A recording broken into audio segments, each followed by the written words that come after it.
and welcome back to my channel of Welshman Reviews. I'm Gareth, and today I'm going to be doing my review for the 2021 version of Dune.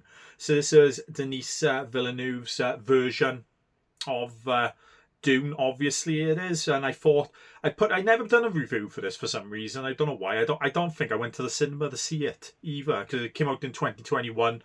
With the whole COVID thing around that time, I think cinemas were just pretty much getting back into the norm around there. But I didn't go and see this for some reason. I really did. It was a regret that I had, to be honest, because when it came out on physical media, it is, it was an amazing movie in my opinion and that. So I thought I'd do my review now before part 2 comes out, which I'm going to go and see tomorrow. I will. So that review will be up on Sunday for the second part of this.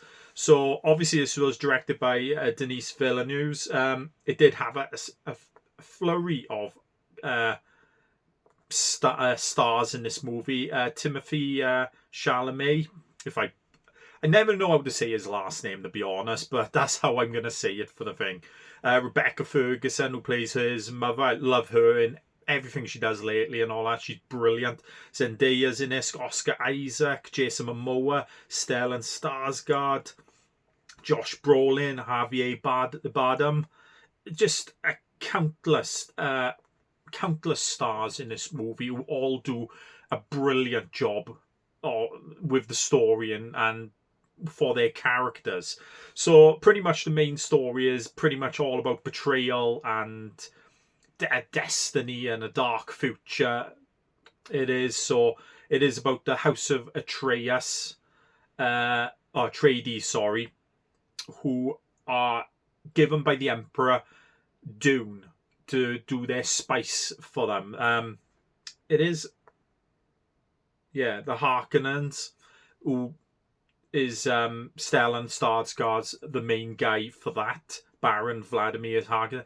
They had it for so long and made so much money, but the Emperor has given it to the Atreides house. To, I think, what I got for the movie is with the Zendaya's people and Javier Bardem's people, try to get him in line and try to make the spice factory work a bit more. It is, but we do get a lot of betrayals in this movie. It is. We find out then that the Emperor kind of betrays them by giving the House of Harkonnen a battalion of their best soldiers. So they have a sneak attack against the Atreides. It is, and pretty much takes back over the spice farming of that, where Timothy, his character Paul Atreides, and his mother Lady Jessica Atreides kind of have to go into the desert then, and that's when they meet Zendaya's and Javier Bardem's people and that. And he has a lot of dark visions of the future and all that, where he rises up against the Harkonnens and thing, but different visions and all that. So I'm interested to see where the second part goes, because I know the books are supposed to be very vast in thing. I believe these ones have kind of simplified it, and I'm pretty happy with that, to be honest. I don't want these movies to go too complicated and just put out too much. I think that was the problem with 1984 David Lynch movie. They pretty much 2-3 part movie, condensed it all down into 1 2 hour to maybe a bit over 2 hour movie or 3 hour movie. It is, and it just doesn't work for that. You need to have them in separate movies, and I think Denis Villeneuve is doing the right thing here by splitting them up into different movies. So that's pretty much the gist of the story. You've probably all seen the movie by now. It's been out for 3 years now and all that. So, or just under 3 years. I think it came out in September in 2021 in America. It did, but so it's been out for nearly 3 years and that. And I'm pretty sure you all know it. It is, but yeah, absolutely loved everything about this movie.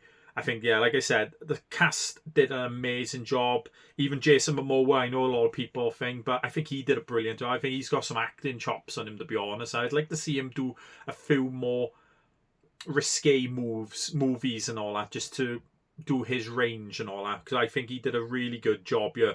Timothy Chalamet does a brilliant job. Rebecca Ferguson's amazing as usual. Oscar Isaac, who's only in the movie for but half the movie and that it does brilliant and that, you know, more so than Josh Brolin as Gurney Halleck, who's the main security guard or bodyguard of the Atreus and probably commander of the armies and that. They all do a brilliant job. All the supporting characters as well do an excellent job. Love the music by I think it's Hans Zimmer, if I'm not mistaken. And yeah, it is Hans Zimmer. I think he does a brilliant job with the soundtrack for this as well, which he did. I think he did did he do it for Blade Runner 2049? I think he did as well. And it's like a very simple, low key soundtrack. It is nothing too iconic or bombastic or, you know, booms in your face type of thing. I think it suits the movie down to a T what the music does. The visuals on this movie as well are absolutely amazing. I can't remember if it did make any if it done any Oscar wins. Let me have a quick look. So it did win quite a bit, to be honest. It won Best Visuals, Best Original Score, Best Cinematography, Best Production Design. Or was that just what he's been nominated for?